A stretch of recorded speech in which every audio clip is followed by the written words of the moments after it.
वालेकुम स्टूडेंट्स, कैसे हैं आप students.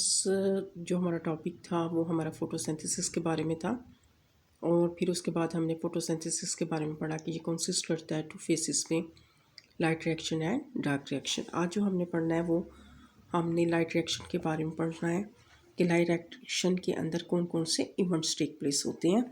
Open your books page 121। Light reaction very important question है। क्वेश्चन बनता है describe the events of light reaction. Long questions के लिहाज से describe the events of light reaction. When chlorophyll molecule absorb light the energy level increase and their electrons are emitted. कहते हैं जब chlorophyll molecule जो है लाइट को absorb करता है तो उसका एनर्जी का लेवल जो होता है वो इंक्रीज़ हो जाता है, जिसकी वजह से उसमें से इलेक्ट्रॉन जो होते हैं वो खारिज होते हैं। Electrons are pass to electron transport chain to produce ATP। और ये इलेक्ट्रॉन जो होते हैं ये इलेक्ट्रॉन ट्रांसपोर्ट चेन को ट्रांसफर्ड होते हैं ताकि ATP के मॉलिक्यूल को प्रोड्यूस किया जा सके। Light also break water molecules, photolysis, breakdown of water molecules, that is known as photolysis, and oxygen release. The hydrogen atom of water gives electron to chlorophyll and become ions। कहता है कि light जो है वो water molecules को split up करने में help करती है और वाटर मॉलिक्यूल जो होता है वो उसमें हाइड्रोजन या ऑक्सीजन में ब्रेक हो जाते हैं, ऑक्सीजन रिलीज होती है और वो हाइड्रोजन एटम जो वाटर का होता है वो इलेक्ट्रॉन क्लोरोफिल को देता है और ख़ुद क्या बन जाता है, आयन बन जाता है। The electron of chlorophyll after the production of ATP। The electron of chlorophyll, chlorophyll के इलेक्ट्रॉन जब उस पर लाइट पड़ती है तो उसमें जो इलेक्ट्रॉन्स खारिज होती हैं। After the production of ATP hydrogen ions of the water are use for the production of reduction of NADPH NADP into NADPH के अंदर। अच्छा, अब उसमें कहता है कि जो क्लोरोफिल मॉलिक्यूल्स हैं, ठीक है, वो लाइट उसके ऊपर पड़ती है तो वो क्लोरोफिल मॉलिक्यूल्स पे उसका एनर्जी लेवल इंक्रीज़ हो जाता है और इलेक्ट्रॉन जो होते हैं वो इमिटेड होती हैं।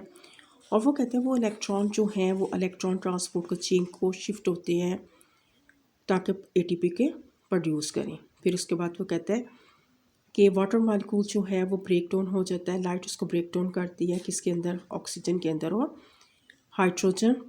और इस तरीके से वो हाइड्रोजन जो है वो जब हाइड्रोजन जो है जब उसको उसमें से इलेक्ट्रॉन निकल जाते हैं, हाइड्रोजन में से एटम जो है जब वाटर का इलेक्ट्रॉन देता है क्लोरोफिल को तो खुद वो क्या बन जाता है, आयंस के अंदर बन जाता है।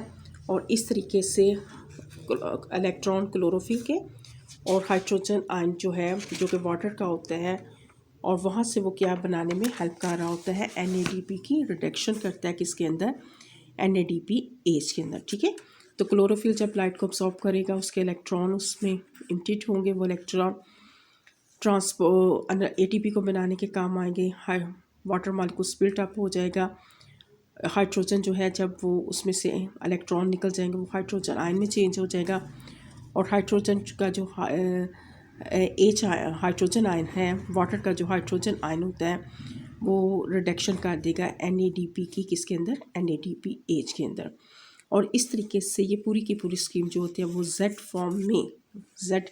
फॉर्म में आ जाती है, जिसकी वजह से इसको Z स्कीम के नाम से भी दिया जाता है। The whole series of light reaction is called Z scheme due to Z shape flow chart. ठीक है, इस फॉर्म में होती है जिसकी वजह से इसको Z का नाम भी दिया जाता है। तो स्टूडेंट्स लॉन्ग क्वेश्चंस के लिहाज से describe the events of the light reaction, आपने यहाँ से यहाँ तक स्टार्ट करना है और उसके साथ आपने ये जो है Z स्कीम फ्लो चार्ट जो है ये भी आपने बनाना है। ये जो शो हो रहा है ये क्लोरोफिल मॉलिक्यूल्स को शो हो रहा है। ठीक है, और ये इलेक्ट्रॉन्स हैं जो इलेक्ट्रॉन ट्रांसपोर्ट चेन की फॉर्म में ATP को बनाते हैं और इस तरह से ये वाटर मॉलिक्यूल का जो हाइड्रोजन आयन होता है उसकी रिडक्शन हो जाती है, किसको रिडक्शन कर देते हैं, NADP को NADPH के अंदर। ठीक है, कल इंशाल्लाह ताला डार्क रिएक्शन के बारे में करेंगे। ओके स्टूडेंट्स, अल्लाह हाफिज़।